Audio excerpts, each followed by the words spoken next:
Good morning students. Last class में chapter number 5 मैंने start किया था। ठीक है, चैप्टर 5 कौन सा था बच्चों? Principle of inheritance. Principle of inheritance में फर्स्ट ऑफ ऑल बच्चों मैंने बताया था what is the meaning of inheritance. मैंने बोला था करेक्टर्स का one generation to another generation में जो ट्रांसफ़र हो रहा है वो जो प्रोसेस होती है, this process is known as inheritance. During this process next progeny में जो चेंजेस हमें दिखते हैं पेरेंट्स की तुलना में वो क्या कहलाते हैं? वेरिएशंस कहलाते हैं। And the science deal with this the branch deal with this science of genes, transfer of gene, that is inheritance. This is known as genetics. उसको मैं क्या नाम देती हूँ बेटा? जेनेटिक्स। जेनेटिक्स में हम जेनेटिक्स वो ब्रांच होती है जिसमें हम जीन्स, डीएनए, इनहेरिटेंस की स्टडी करते हैं। ठीक है, देयर आफ्टर मैंने बच्चों आप लोग को बताया प्रिंसिपल ऑफ इनहेरिटेंस मेनली किसने दिए थे बच्चों? मेंडल एक साइंटिस्ट थे जिन्होंने ये दिए थे। मेंडल्स लॉ भी बोला जाता है। मेंडल ने एकदम एग्जैक्ट दिए थे जिसके अकॉर्डिंग आगे के साइंटिस्ट ने भी अपने एक्सपेरिमेंट्स करे और वो भी सेम रिजल्ट पे पहुंचे थे। इसीलिए मेंडल को क्या बोला जाता है बच्चों? फादर ऑफ जेनेटिक्स भी बोला जाता है। ये मैंने आप लोग को बताया। मैंने बताया कि मेंडल जो होता है उसने किस पे वर्क, मेंडल जो था उसने किस पे वर्क किया था? पी प्लांट पे वर्क किया था। उन्होंने पी प्लांट पे क्यों वर्क किया था ये भी मैंने डिस्कस किया था, क्योंकि ये बहुत छोटी सी जगह में उगाया जा सकता है। लाइफ स्पॉम शॉर्ट होता है, बाइसेक्सुअल फ्लावर होता है, सेल्फ पॉलिनेटेड होता है, क्रॉस पॉलिनेशन बहुत आराम से करवा सकते हैं। Most important thing that is कि मेंडल जो था, मेंडल ने पी प्लांट को क्यों सेलेक्ट किया, उसके पीछे रीजन क्या था? क्योंकि इसमें 7 कॉन्ट्रास्टिंग कैरेक्टरिस्टिक फीचर्स थे। अब मैंने आप लोगों को लास्ट क्लास में मेनली जो पढ़ाया बच्चों वो मैंने पढ़ाया था आपको monohybrid cross. According to monohybrid cross 2 law मैं आपको यहाँ पे क्लियर कर चुकी हूँ। कौन कौन से? Law of dominance and law of segregation. Again बताती हूँ, मोनोहाइब्रिड क्रॉस में मैंने आपको बताया कि यहाँ इसने सिंगल कैरेक्टर को लेके क्रॉस कराया था। वो सिंगल कैरेक्टर क्या था? टॉल और शॉर्ट ले लूँ या ड्वार्फ भी बोलते हैं बच्चों, या फिर मैंने आप लोगों को बोला था जैसे हाइट ऑफ द कलर के अलावा colour of the flower, height of the plant के अलावा कलर ऑफ द फ्लावर भी हम यहाँ पे बात कर रहे थे। तो कलर ऑफ द फ्लावर की बात करूँ तो वॉयलेट कलर और वाइट कलर फ्लावर के बीच में भी हम क्रॉस करा सकते हैं, या फिर position of the flower that is axial and terminal के बीच में भी क्रॉस करा सकते हैं, या फिर shape of the seed round and wrinkle के बीच में भी क्रॉस करा सकते हैं, colour of the seed yellow and green के बीच में भी। यानी 7 कॉन्ट्रास्टिंग कैरेक्टर में जब सिंगल कैरेक्टर को लेके क्रॉस कराया जाता है वो मोनोहाइब्रिड क्रॉस होता है। मेनली हमने टॉल एंड शॉर्ट का एग्जांपल देखा था। मैंने देखा कि जब इनके बीच में क्रॉस पॉलिनेशन करा के F1 जनरेशन हमने क्रिएट करी तो ये जो F1 जनरेशन थी इसमें सारे के सारे प्लांट जो थे वो टॉल थे। ठीक है, ये बात हमने देखी थी। अब जब F1 जनरेशन में हमने क्या करी बच्चों? सेल्फिंग करी, यानी सेल्फ पॉलिनेशन करा। तो मैंने आप लोगों को बताया कि इसमें क्या हुआ। मैंने लास्ट क्लास में क्लियरली बताया था कैसे ये चेकरबोर्ड फॉर्म होता है, ये कैसे गैमेट बनते हैं, तो वो चीज़ आपको ध्यान रखनी है बच्चों। तो यहाँ मैंने आप लोगों को बताया कि 3 प्लांट्स जो थे वो तो टॉल थे और एक प्लांट जो था वो शॉर्ट था। ये क्लियरली हमें पता चला कि F1 जनरेशन को जब हमने सेल्फ पॉलिनेट होने दिया तो 3 प्लांट तो यानी 75% प्लांट तो हमें क्या मिले? टॉल मिले, और ओनली 25% जो प्लांट थे वो शॉर्ट थे। ठीक है, तो इससे उन्होंने 2 लॉ दिए। फर्स्ट लॉ मैं आपको क्लियर कर चुकी हूँ, law of dominance, that is in F1 generation which characters are appear. जो कैरेक्टर F1 जनरेशन में अपीयर होते हैं उन्हें डोमिनेंट कैरेक्टर कहते हैं। यहाँ F1 जनरेशन बेटा ये है, F1 जनरेशन में कौन सा कैरेक्टर अपीयर हुआ है? टॉल। मैंने बोला जितने भी प्लांट्स हैं 100% प्लांट्स जो थे वो टॉल थे, तो टॉल यहाँ क्या हुआ बच्चों? डोमिनेंट कैरेक्टर हुआ। और जो कैरेक्टर अपीयर नहीं हुआ है F1 जनरेशन में उसको हम क्या बोलते हैं? Recessive character. बट उन्होंने देखा कि जब हमने F1 जनरेशन को सेल्फ पॉलिनेट किया तो जो करेक्टरिस्टिक फीचर्स F1 जनरेशन में अपीयर नहीं हुआ था वो करेक्टर F2 जनरेशन में अपने आप को सेपरेटली अपीयर कर रहा था। इसी को उन्होंने लॉ ऑफ सेग्रीगेशन बताया बच्चों। उन्होंने ये बोला कि हो सकता है कि वो जेनेटिक फॉर्म में F1 जनरेशन में प्रेजेंट हो बट उसने अपने आप को अपीयर नहीं करा फिनोटिपिकली। तो यही चीज उन्होंने क्लियर करी कि ये जो होता है वो करेक्टरिस्टिक फीचर्स जो F1 जनरेशन में अपने आप को अपीयर नहीं कर पा रहा है उसे हम रेसेसिव करेक्टर बोलेंगे। ठीक है, तो ये हुआ बच्चों मोनोहाइब्रिड क्रॉस। अब जब हम मोनोहाइब्रिड क्रॉस पढ़ रहे हैं तो बच्चों एक चीज और आपकी सिलेबस में है जो हमें ध्यान रखनी है,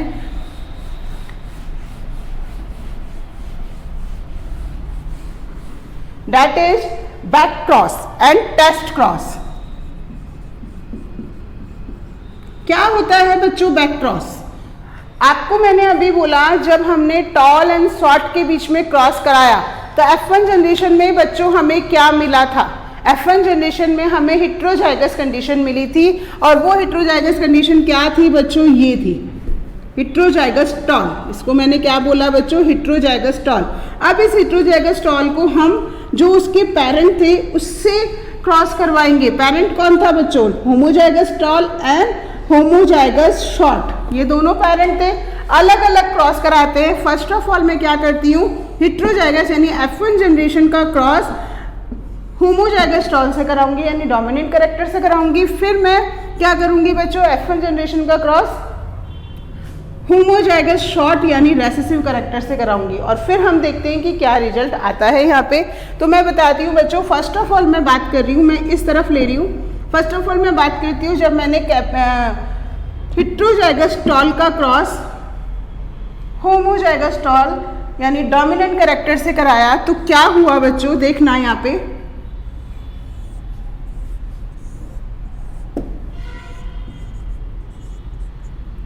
कैपिटल टी स्मॉल टी और यहाँ कैपिटल टी कैपिटल टी। तो जो रिजल्ट में हमारे पास आया, अगर मैं फिनोटिपिकली बोलूं बच्चों तो फिनोटिपिकली मुझे सारे के सारे प्लांट्स जो थे, फिनोटिपिक रेशो बोलूं, फिनोटिपिकली कहूँ, सारे के सारे प्लांट्स जो थे वो 100% टॉल थे। बाहर से देखने पे मुझे सारे के सारे प्लांट टॉल दिख रहे थे। ये बात मैं आपको बता चुकी हूँ सिंबल के अकॉर्डिंग। बट यदि मैं जेनेटिकली बात करूँ बच्चों यहाँ पे,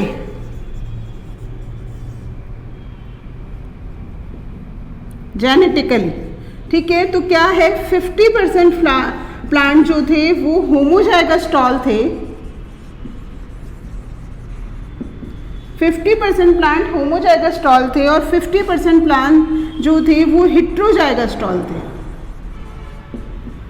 तो हम बात करते हैं बच्चों 50% प्लांट्स जो थे, यदि हम जेनेटिकली बात कर रहे हैं तो 50% प्लांट जो थे वो होमोजाइगस थे, होमोजाइगस टॉल थे और 50% ही होमोजाइगस हेट्रोजाइगस टॉल थे।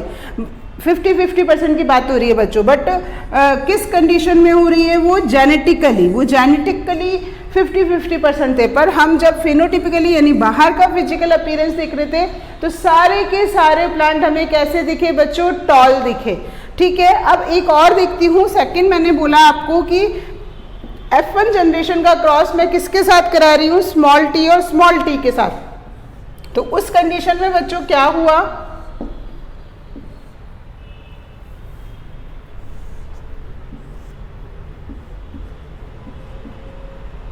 Capital T small T small T small T. ठीक है, तो यहां देखो बच्चों, अगर मैं इसका फिनोटिपिक रेशो देखूं तो वो क्या होगा बच्चों? 50% प्लांट जो हैं वो तो टॉल है और 50% ही प्लांट जो हैं वो शॉर्ट हैं।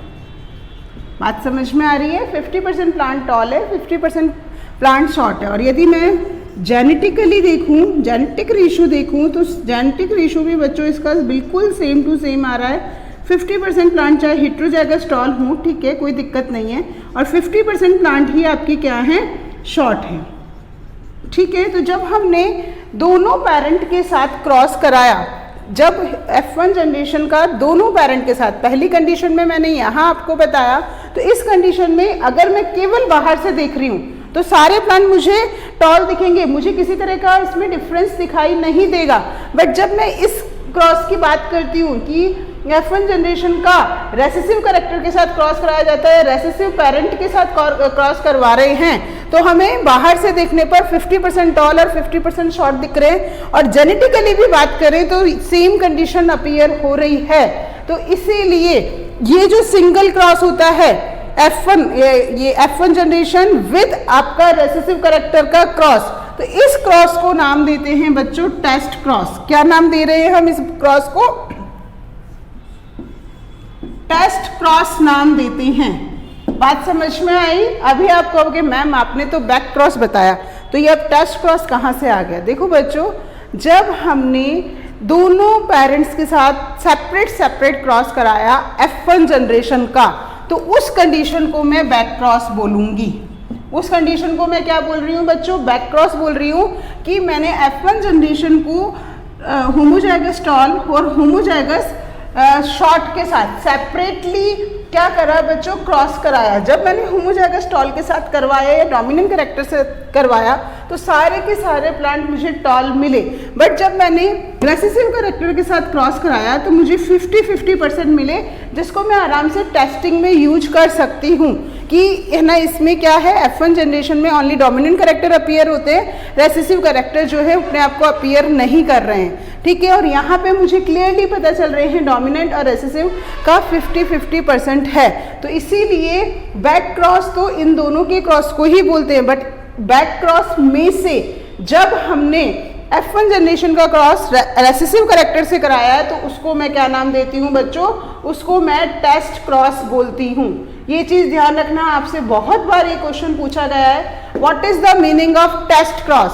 टेस्ट क्रॉस का मतलब होता है when we do cross between F1 generation and recessive parent. Recessive parent के बीच में जब हम क्रॉस करा रहे हैं तो उस क्रॉस को मैं क्या नाम देती हूँ? टेस्ट क्रॉस नाम देती हूँ। क्लियर हो गया बच्चों? यहाँ पे मोनोहाइब्रिड क्रॉस से हमें ये चीज़ और क्लियर करनी थी, क्योंकि चाहे मोनोहाइब्रिड क्रॉस हो चाहे वो डाईहाइब्रिड क्रॉस हो, आपको काफ़ी सारे क्वेश्चंस वो इस तरीके के देता है और वो पूछता है कि ये किस तरह का क्रॉस है और उसका रेशो भी पूछता है, तो वो रेशो आपको खुद को निकालना है। यहाँ पे रेशो बच्चों क्या हुआ? 2:2 हुआ या 1:1 बोलूँ? बात तो एक ही होगी बच्चों, रेशो या तो 2:2 हो जाएगा या 1:1 हो जाएगा। सेम यहाँ पे सेम यदि बात करें जीनोटाइप की, तो जीनोटाइप भी इसका 2:2 या 1:1 यही रहेगा। तो टेस्ट क्रॉस में ऑलवेज जीनोटिपिक और फिनोटिपिक रेशो जो होता है वो सेम होता है, जबकि जब हम क्या कर रहे हैं F1 जनरेशन का क्रॉस डोमिनेंट कैरेक्टर के साथ करवा रहे हैं तो क्या होता है कि जो हमें रिजल्ट मिलते हैं 100% फिनोटिपिक कैरेक्टरिस्टिक फीचर्स मिल रहे, फिनोटिपिकली 100% टॉल प्लांट मिलते हैं, जबकि जेनेटिकली देखें तो 50% जो होते हैं वो होमोजाइगस टॉल होते हैं और 50% ही हेटेरोजाइगस टॉल होते हैं। यहाँ पे जो डिफरेंस है हमें क्लियरली पता नहीं चल रहा है, यहाँ पे हमें क्लियरली पता चल रहा है, इसीलिए मैं क्या नाम देती हूँ? इसको टेस्ट क्रॉस नाम देती हूँ। अब नेक्स्ट टॉपिक, अब बात करते हैं बच्चों डाई हाइब्रिड क्रॉस।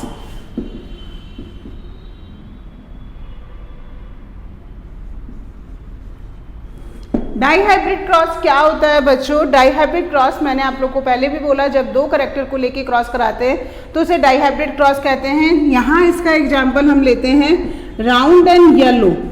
क्या होते हैं बच्चों? सीड्स होते हैं राउंड एंड येलो। सीड्स का क्रॉस जब हम किसके साथ करा रहे हैं? रिंकल्ड एंड येलो, उसको क्या बोल रहे हैं? डाई हाइब्रिड क्रॉस कहते हैं बच्चों, रिंकल्ड एंड ग्रीन। ओके बच्चों, एक चीज़ मैं आपको बताना भूल गई हूँ, जब मेंडल ने क्रॉस करने स्टार्ट हुए और उन्होंने जब लॉ ऑफ डोमिनेंस दे दिया तो लॉ ऑफ डोमिनेंस देने के बाद उन्होंने ये बात बोली कि जो करेक्टर F1 जनरेशन में अपीयर हुए थे उसे डोमिनेंट करेक्टर कहते हैं। ठीक है, ये बात मैं आपको बता चुकी हूँ। और जो करेक्टर F1 जनरेशन में अपीयर नहीं हुए उन्हें रेसेसिव करेक्टर कहते हैं, ये भी मैं क्लियर कर चुकी हूँ। बट यहाँ बच्चों एक चीज़ मैंने आपको नहीं बताई, ये नहीं बताई कि उन्होंने डोमिनेंट करेक्टर को उसी का जो लेटर था, जैसे इसमें राउंड का R और येलो का Y, इसके कैपिटल लेटर से लिखा और इसी का स्मॉल लेटर उन्होंने रेसेसिव करेक्टर के लिए यूज किया। डैट मीन्स समझना ध्यान से कि राउंड का तो R लिया, येलो का Y लिया, बट यहाँ पे मैंने W नहीं लेके राउंड का ही स्मॉल R लिया है और येलो का ही स्मॉल Y लिया है। तो ये चीज़ थोड़ी सी ध्यान रखना कि डोमिनेंट करेक्टर की ही जो वर्ड्स होते हैं उसके कैपिटल लेटर में फर्स्ट वर्ड को कैपिटल लेटर में लिखा जाता है और उसी का जो रेसेसिव होता है उसी के स्मॉल लेटर में लिखा जाता है।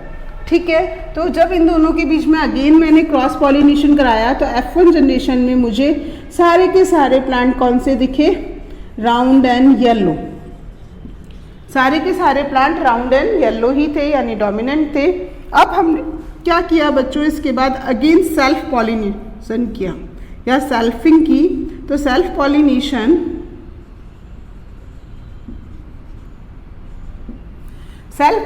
जब हमने किया तो F2 जनरेशन में बच्चों पहली चीज़ तो मैं यहाँ बताऊंगी 4 टाइप ऑफ गैमेट्स का फॉर्मेशन यहाँ पे हुआ। ध्यान से सुनना, capital R, capital Y, capital R, small y, small r, capital Y, small r, small y। यानी मेनली आपके गैमेट्स यहाँ पे जब मैं देख रही हूँ ऊपर तो 2 तरह के गैमेट बन रहे हैं, capital R, capital Y, capital R, capital Y। Same यहाँ पे मैं बात करूँ तो यहाँ भी 2 तरह के गैमेट बन रहे हैं, small r, small y, small r, small y। इस तरह के गैमेट बन रहे हैं बच्चों, क्लियरली हमें पता चल रहा है। बट जब मैं इसकी बात करूँ तो इसमें 4 टाइप ऑफ गैमेट मिल रहे हैं बच्चों, capital R, capital Y, small r, small y तो है ही, साथ में ये नए कॉम्बिनेशन भी हमें मिले। इसी को मैं आगे आपको डिस्क्राइब करूँगी बच्चों पूरा। ठीक है, तो यदि इसका हम बनाते हैं बच्चों पूरा का पूरा चेकर बोर्ड बोलते हैं जिसे हम,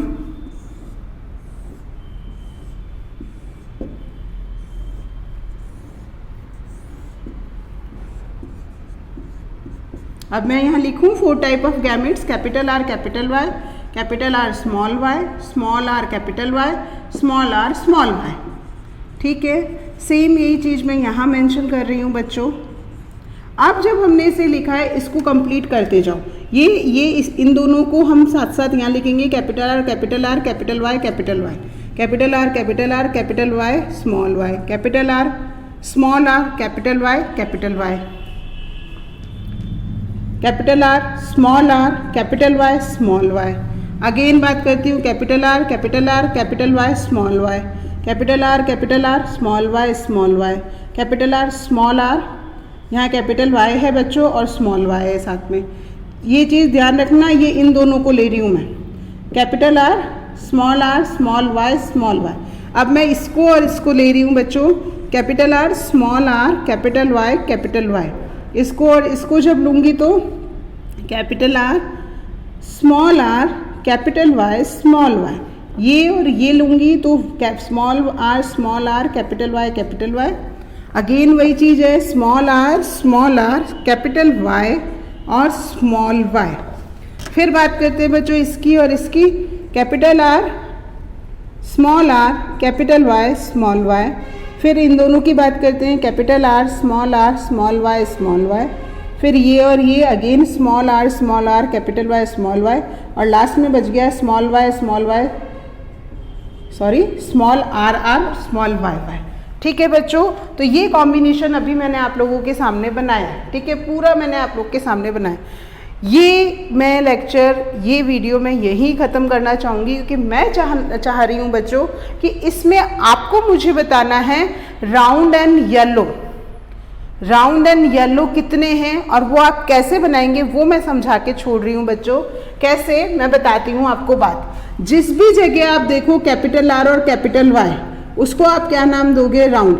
दोनों में से एक भी हो कैपिटल R प्रेजेंट, दोनों में से एक भी कैपिटल Y प्रेजेंट हो तो आप उसको क्या बोलोगे, राउंड एंड येलो। क्या बोलोगे? Round and yellow. जैसे मैं ये पूरी की पूरी रो समझा देती हूँ आपको, ठीक है। इसमें भी आपको ये कैपिटल आर और कैपिटल वाई दिख रहा है, तो ये राउंड एंड येलो, ये कैपिटल आर कैपिटल वाई दिख रहा है, ये round and yellow, capital R capital Y दिख रहा है, ये राउंड एंड येलो। पर यहाँ एक चीज और बताऊंगी, यहाँ देखो बच्चों, यहाँ पे दोनों के दोनों कैपिटल आर हैं, तो ये तो राउंड हो गया। सॉरी, ये नहीं बताना चाह रही थी मैं, ये यहाँ पे दोनों के दोनों कैपिटल आ रहे हैं, तो ये तो राउंड हो गया। पर यहाँ पे दोनों स्मॉल वाई हैं, तो इस स्मॉल वाई को मैं क्या कहूंगी बच्चों? ग्रीन बोलूंगी। तो ऐसी ही चीज आपको आगे ढूंढनी है। ऐसी एक और चीज मैं बताती हूँ, यहाँ पे देखो स्मॉल आर है, इसको मैं बोलूंगी रिंकल्ड, और कैपिटल वाई को मैं बोलूंगी बच्चों येलो। तो ये चीजें आपको मेंशन करके रखनी है कि इस पूरे चेकर बोर्ड में कितने राउंड एंड येलो हैं, कितने राउंड एंड ग्रीन हैं, और कितने रिंकल्ड एंड वाई हैं। और सबसे लास्ट में तुम्हें आपको बता देती हूँ, तो एक ही है, क्योंकि इसमें रिंकल्ड एंड ग्रीन ये एक ही है बच्चों इसमें, इसलिए ये मैंने आपको बता दिया।